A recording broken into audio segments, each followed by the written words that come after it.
আপনারা যদি মনে করেন এই দুনিয়ার সবচেয়ে বড় খেলোয়াড় মেসি আর রোনালদো তাহলে ভুল ভাই। এই দুনিয়ার সবচেয়ে বড় খেলোয়াড় হইলো আমার আব্বাই। হ্যাঁ ভাই, এই দুনিয়ার সবচেয়ে বড় খেলোয়াড় হইলো আমার আব্বাই। আমারে বোগা জোগা 9-6 বুঝ দিয়া বিদেশ পাঠাইছে যে তুই বিদেশ গিয়া 3টা বছর খিচ্চা কামলা দে, পরে দেশে আইলে তোরে বিয়া করাবো। বিদেশ গিয়া 3টা বছর খিচ্চা কামলা দেওয়ার পর আব্বারে কইলাম, আব্বা 3 বছর তো হইছে, এবার দেশে একটা বিয়া করে দিয়ে। কই বিয়া যে করবি বউ আইনা রাখবি কই, বাড়ি টাড়ি করছ? না আব্বা করি নাই তো। তাইলে আরো 2টা বছর বিদেশ কর, একটা বাড়ি কর, পরে দেশে আইলে তোরে বিয়া করাবো। ঠিক আছে, করলাম আরো 2 বছর বিদেশ। আব্বারে কইলাম, আব্বা বাড়ি তো করছি, এবার দেশে একটা বিয়া করে দিয়েন। কই বিয়া যে করবি বউ কি তোর চেহারা দেখে দিয়া দিব? সোনা গহনা কিনো লাগতো না? সোনা গহনা কিনছস? না আব্বা কিনি নাই তো।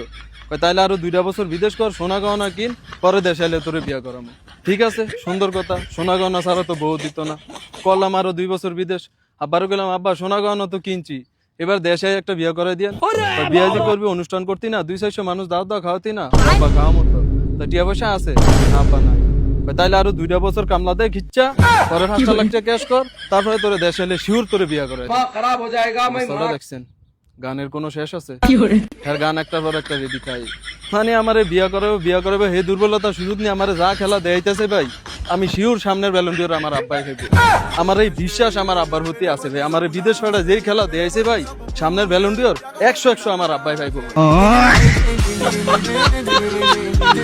সেলুট আব্বা, সেলুট। আপনার মতো আব্বা ভাই আমি গর্বিত। আপনার মতো আব্বাই তো প্রত্যেকটা ঘরে ঘরে দরকার।